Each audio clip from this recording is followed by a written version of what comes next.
September 15, 2007, MacArthur Park, Los Angeles. A street vendor stands behind his cart. The afternoon air is warm. Customers pass by. He arranges his goods, waiting for the next sale. Then, gunshots. 4 bullets tear through the vendor's body. He drops to the ground, bleeding. But he will survive. The 23-day-old infant lying in a stroller beside him will not. A baby, 3 weeks old, dead on a Los Angeles street. Here's what makes this different from every other gang shooting you've heard about. The person who ordered this hit, he wasn't standing on that corner. He wasn't in a car down the block. He wasn't even in the city. He was locked inside a maximum security federal prison, serving 3 life sentences. No possibility of parole, ever. His name was Francisco Martinez, street name, Puppet, and despite being trapped behind concrete walls, steel bars, and armed guards, he was running an empire. This is the story of how one man turned a prison cell into a command center, how he controlled thousands of gang members across 2 countries, and how the system, designed to contain him, actually made him more powerful. Art.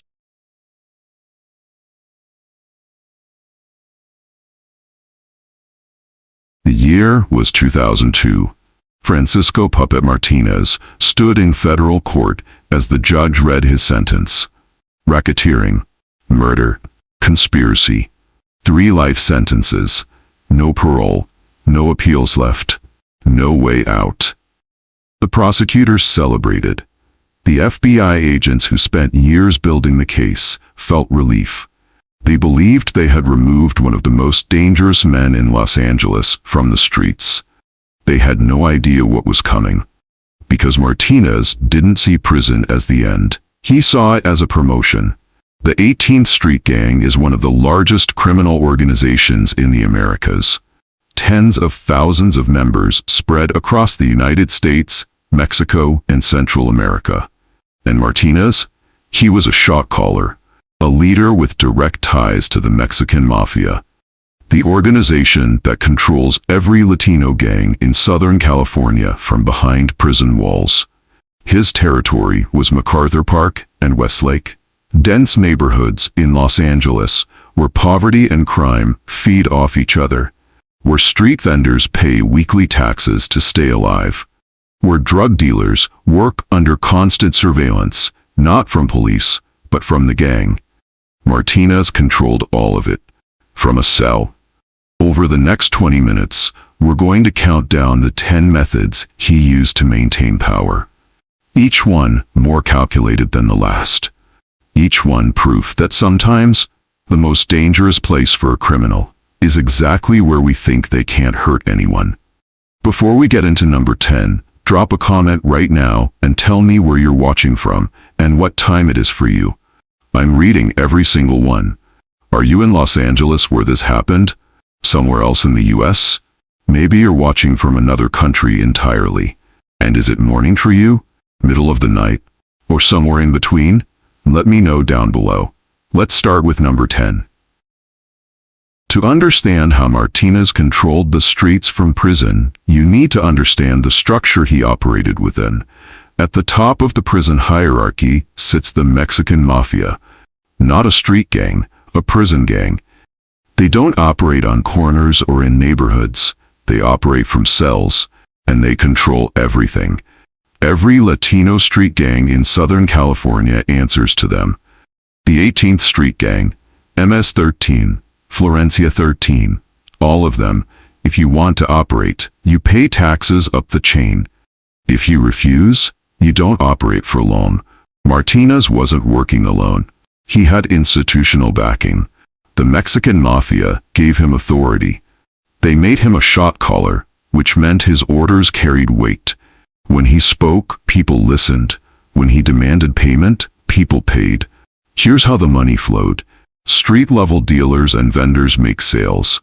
They hand cash to gang soldiers. The soldiers pass it to their leaders. The leaders send it to shot callers like Martinez. And Martinez? He made sure a percentage went straight to the Mexican Mafia. It's a tax system, organized, structured, enforced with violence. But having authority is one thing. Enforcing it from inside a maximum security prison, that requires something else entirely. That's where number 9 comes in. Her name was Janie Garcia. To the gang, she was known as La Señora, the lady. She was Martinez's wife, and she became the most important piece of his operation. Federal prisons allow visitation. It's considered a basic right. Family members can come see their incarcerated loved ones, talk face to face, maintain relationships. The system is designed for emotional support. Garcia turned those visits into business meetings. Every time she walked through those prison doors, she carried orders, not written down, nothing on paper, everything memorized. She would sit across from Martinez and they would talk. To anyone listening, it sounded like a normal conversation between husband and wife. But every word had meaning. When Martinez said collect the rent, he meant extortion payments were due. When he mentioned new tenants moving into the neighborhood, he was talking about rival dealers setting up operation in his territory. When he said someone needed to clean up the neighborhood, he was ordering an elimination. Garcia never made decisions. That wasn't her role. She was a messenger. But she was precise. She remembered every detail, every name, every location, every instruction. She would leave the prison, drive back to Los Angeles, and meet with gang members. She would repeat exactly what Martinez told her, word for word, and those orders would be carried out. No phone calls that could be traced, no letters that could be intercepted, no digital footprint whatsoever. Face-to-face communication, the oldest method in the book. And in a world of surveillance and wiretaps, sometimes the old ways work best. But Garcia had limitations. She could carry messages, but she couldn't move money. She couldn't handle large transactions. She couldn't provide the kind of cover that Martinez needed for the financial side of his operation. For that, he needed someone with access. Someone with credibility. Someone who could walk in and out of that prison without ever being searched. He needed a lawyer. That's number 8. Isaac Guillen had a story that sounded inspiring. Former gang member turns his life around, goes to law school, becomes an attorney. He even inspired a television show in 2006 called Brethren, produced by Jennifer Lopez. Redemption, second chances, the American dream. But Guillen never really left the life. He just found a way to profit from it legally, until he didn't. In 2003, Guillen met Francisco Martinez. It started as a legitimate attorney-client relationship, or at least it looked that way on paper. But what Guillen saw was opportunity. Attorney-client privilege is sacred in the American legal system. When a lawyer meets with their client, those conversations are protected. Guards can't listen in. Prosecutors can't demand transcripts. The meetings are private, completely. Guillen turned that privilege into a criminal enterprise. During his visits with Martinez, he didn't discuss appeals or legal strategy. He took notes, detailed notes, names, addresses, amounts owed, people who needed to be eliminated. He walked out of that prison carrying assassination lists, and nobody could search him. Nobody could question what was in his briefcase. He was a lawyer visiting his client, protected by law. But Guillen did more than carry messages. He laundered money. Over $1.3 million passed through his attorney trust accounts between 2003 and 2008. Money from extortion, money from drug sales, money that needed to look legitimate. Guillen made it clean. For his services, he collected $180,000. Not bad for someone who was supposed to be representing his client's legal interests. He even delivered $50,000 in cash to Martinez's family in Mexico. A trip across the border. A lawyer visiting family on behalf of his incarcerated client. Nothing suspicious about that. Guillen had access that Garcia didn't. He had legitimacy that gang members couldn't provide. And he had protection that nobody else in Martinez's operation possessed. He was the perfect accomplice. But here's the thing about running a criminal empire from prison. Eventually, people notice patterns. Money moves in ways that don't make sense. Violence happens with too much coordination, and when federal investigators start paying attention, they don't stop until they find the source. That's number 7. The FBI had been watching Martinez for years. Even before his 2002 conviction, they knew he was dangerous.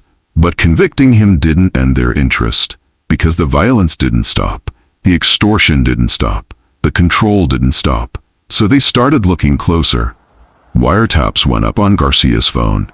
Every call she made, every conversation she had. Federal agents listened to hours of recordings, looking for patterns in the coded language. Surveillance teams followed Guillen. They documented his trips to the prison, his meetings with gang members, his financial transactions. They watched money move through his accounts and asked questions that didn't have good answers.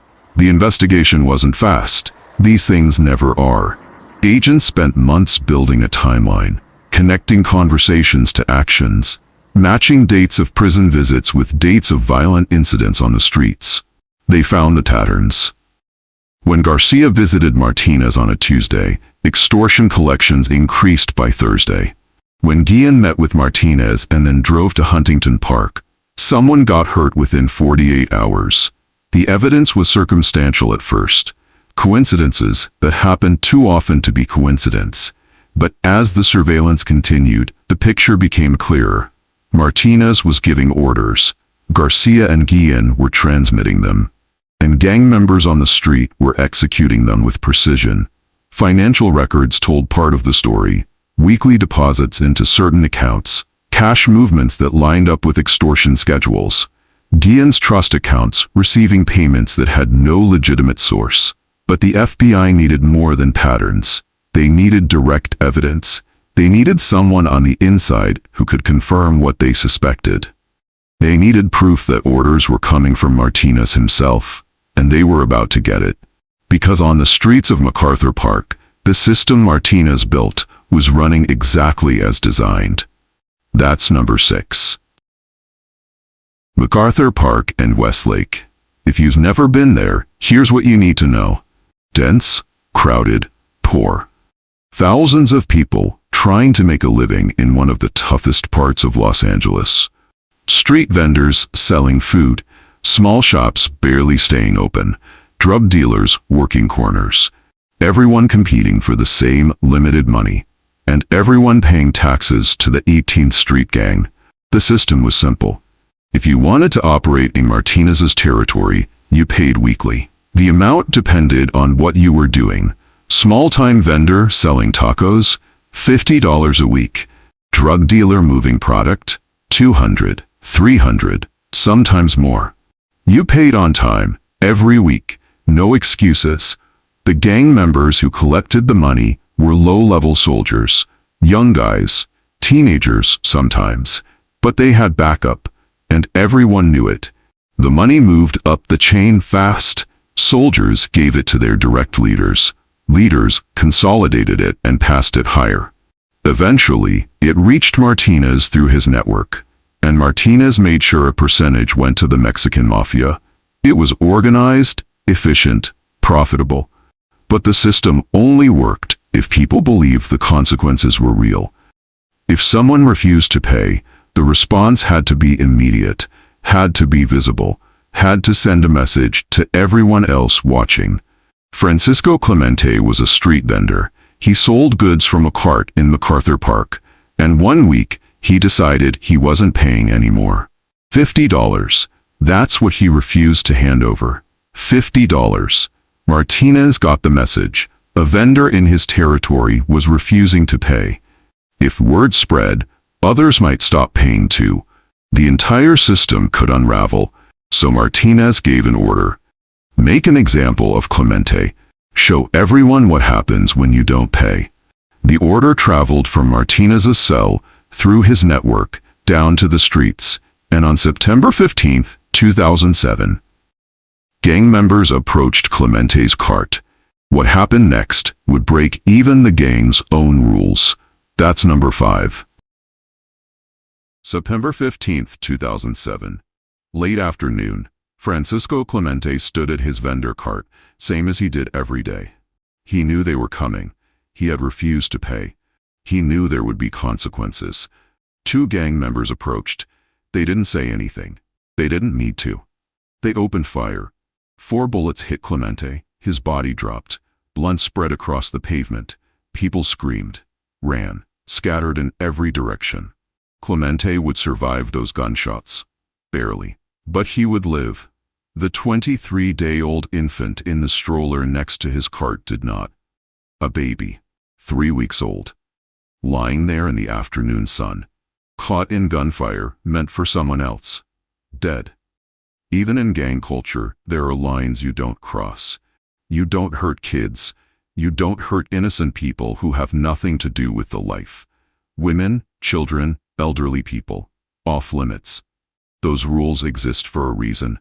When you cross them, you bring heat, media attention, public outrage, police pressure that doesn't stop, and you lose respect.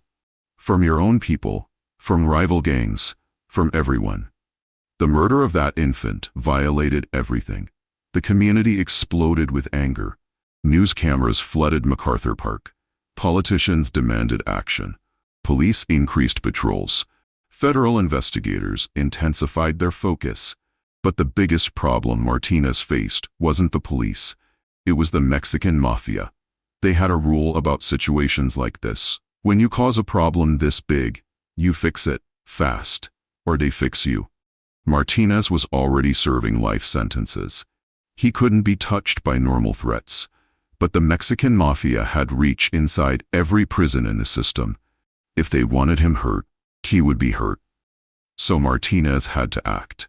He had to show that he was handling the situation, that he still had control. The shooter had followed orders. He did exactly what he was told to do. But now he was a liability, a witness, a problem. Martinez's solution reveals just how far his control extended. That's number 4. When you run a criminal organization, you depend on loyalty. You depend on fear. You depend on people believing that silence is safer than cooperation. But fear only works until someone decides they have more to lose by staying quiet. Juan Romero went by the street name Termite. Some people also called him Feo.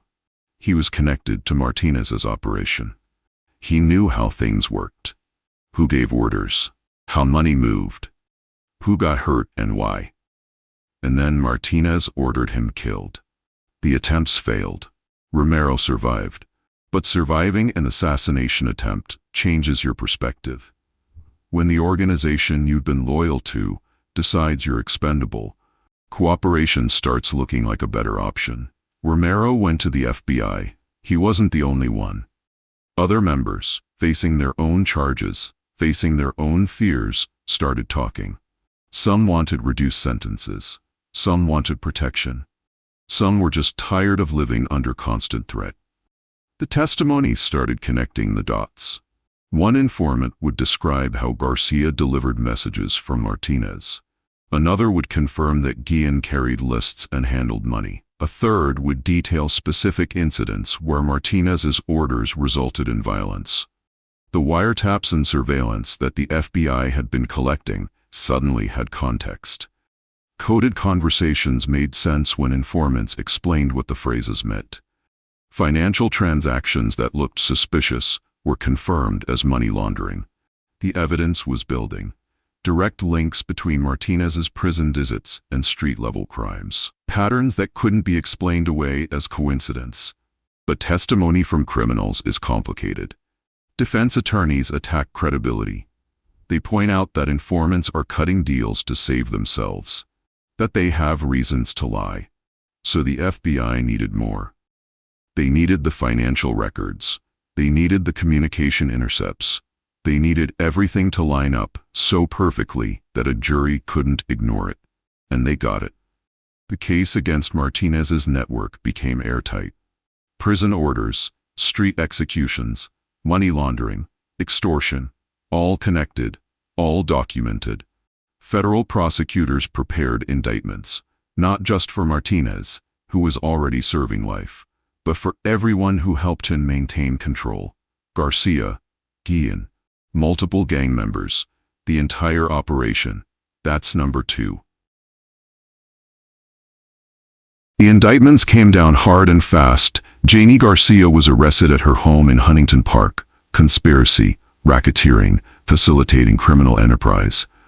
The woman who played the role of loyal wife was now facing decades in federal prison. Isaac Guillen was arrested at his law office. Money laundering, conspiracy, abuse of attorney-client privilege. The lawyer who inspired a television show about redemption was going down for betraying everything his profession stood for. Multiple gang members were rounded up. The foot soldiers who collected extortion money, the enforcers who carried out violence, the middle management who coordinated between the streets and the prison. The evidence federal prosecutors presented was overwhelming. Recorded phone conversations where Garcia used coded language that informants had already explained. Financial records showing $1.3 million moving through Guillen's trust accounts with no legitimate source. Testimony from multiple witnesses confirming the chain of command. They showed the jury prison visitation logs. Garcia's visits lined up with spikes in criminal activity. Guillen's visits preceded money movements and violent incidents. They presented the pattern. Orders from Martinez, transmission through Garcia and Guillen, execution on the streets, money flowing back up the chain. The defense tried. They argued that the conversations were taken out of context, that the financial transactions had explanations, that informant testimony couldn't be trusted because the witnesses were criminals saving themselves. But the evidence was too strong, too consistent, too documented. The convictions came one by one. Garcia was found guilty. Sentenced to federal prison, the messenger who kept Martinez connected to his empire was cut off. Guillen was found guilty, disbarred, his law license revoked permanently, sentenced to years in federal prison. The attorney who used his privilege to facilitate murder was finished. Gang members took plea deals or were convicted at trial. The network that Martinez built was dismantled piece by piece. As for Martinez himself, he was already serving 3 life sentences. They added charges.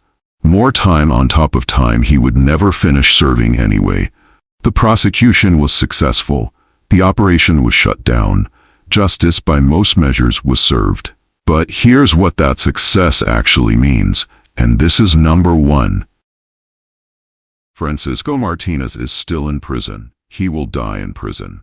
There is no possibility of release, no parole, no second chance. His personal empire is gone. Garcia is locked up. Guillen is disbarred and imprisoned. The gang members who carried out his orders are either dead, locked up, or cooperating with authorities. The operation that killed a 23-day-old infant over a $50 extortion payment has been dismantled. So, the system worked, right? Justice was served. The bad guys lost, except here's the reality. The 18th Street Gang is still operating. Tens of thousands of members across the United States and Central America. They're still extorting vendors in MacArthur Park, still running drugs, still committing violence. The Mexican Mafia is still controlling Latino street gangs from inside prison walls, still collecting taxes, still ordering hits, still maintaining a criminal empire from cells across the federal system. And there are other shot callers, men just like Martinez who learned from his mistakes, who adapted his methods, who are running their own operations right now from maximum security facilities. Because the problem isn't Francisco Martinez. He's one man. Removing him didn't change the structure. It didn't eliminate the system. Federal prisons still allow visitation. Family members still come see incarcerated loved ones. Attorneys still meet with clients under the protection of privilege. Communication still happens. And as long as communication happens, control can be maintained. The FBI did everything right in this case. They built a solid investigation. They gathered evidence. They secured convictions. They took down an entire network, but they didn't solve the problem. They addressed a symptom. Think about it. Martinez was already serving 3 life sentences when he was running his empire. Prison didn't stop him the first time. Adding more charges didn't change anything. He had nothing left to lose. That's true for dozens of gang leaders currently incarcerated. They're already serving maximum sentences. Additional charges mean nothing. Threats of more prison time have no weight. So how do you stop someone who has nothing left to lose? The federal prison system is designed to contain dangerous people, to separate them from society, to prevent them from causing harm, but containment isn't the same as control. Martinez proved that. He proved you can be locked in a maximum security cell and still order murders, still run extortion operations, still control thousands of people across multiple states and countries. The system that was supposed to protect society from him actually gave him a platform, a base of operations, protection from rival gangs who couldn't reach him. Time to plan without the distractions of street life. Prison made him more effective, not less. And that's the reality nobody wants to talk about. We spend billions on incarceration. We build more prisons. We increase sentences. We lock people away for longer.